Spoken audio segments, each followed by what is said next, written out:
Welcome back, dear students. We are discussing the complex permanent tissues and we have started the xylem. In the previous part, I told you about the tracheids, and today our focus is vessels. Vessels are long tubes which consist of a series of drum-shaped cells which are placed one above the other with their end walls showing perforations or pores, and each cell appears circular, oval or polygonal in cross section, and they possess a wide lumen. Here you can see in the image the vessels are long tube like structures and they are composed of the small cells which are known as vessel elements. These are the vessel elements, okay, and these vessel elements are placed one above the other and resulting in the formation of tube like structures which are known as vessels, okay. The end walls of vessel elements are perforated, they show pores, and in cross section they appear circular, oval or polygonal, and they possess a wide lumen inside them, okay. The vessels become dead and lose their protoplasm at maturity due to deposition of lignin in their secondary walls.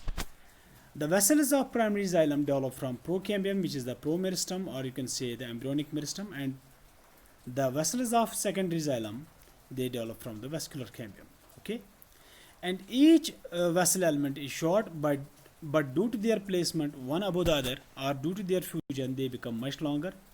Usually they are 10 centimeter long, but in some species like Quercus it can reach up to 2 meters, and in Eucalyptus it ranges between 3 to 6 meters in length. Now some of the important wall deposition patterns in vessels. There are various types of wall deposition patterns, but scleriform, reticulate and pitted are the most common. First of all, annular and spiral. Annular and spiral patterns that we have already discussed in case of tracheids, okay. These patterns are common in protoxylem vessels, but these protoxylem vessels with maturity, when they become mature, they show the scleriform and the reticulate pattern due to additional deposition of secondary wall materials, okay.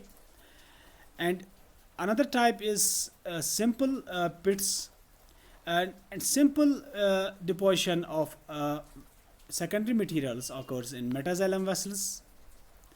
And we have then scleriform, reticulate and pitted pattern, and they are present in secondary xylem vessels, okay.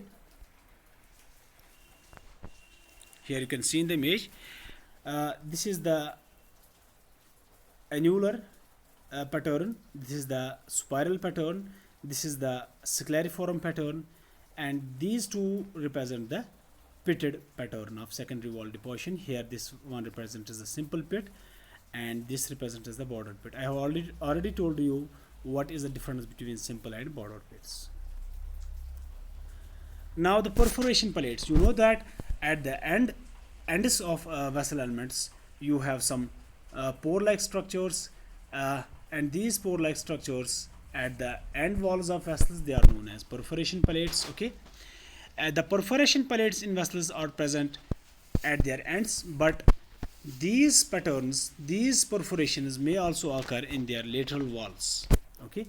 And there are two types of perforation plates. One is known as simple perforation plate.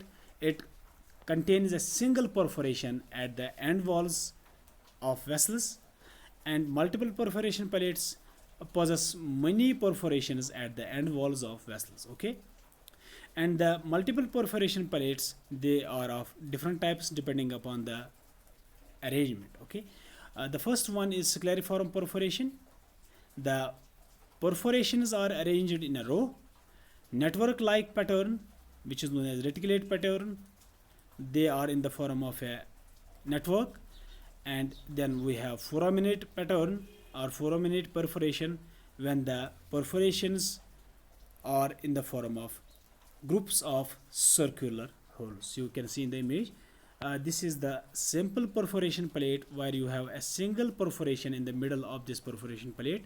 Then we have the multiple perforation plates which are of different types, This one is scleriform perforation plate. You can see in the image at the top. The perforations are placed parallel to each other. Okay, they are in the form of ladders.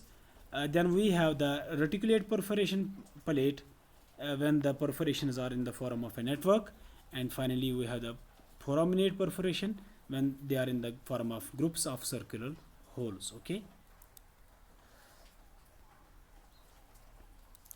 Then finally, the function of vessels. The vessels, in addition to tracheids, they are the conductive tissues of vascular plants, particularly angiosperms. Okay, and these vessels help in the translocation of water and dissolved mineral nutrients from roots to shoots.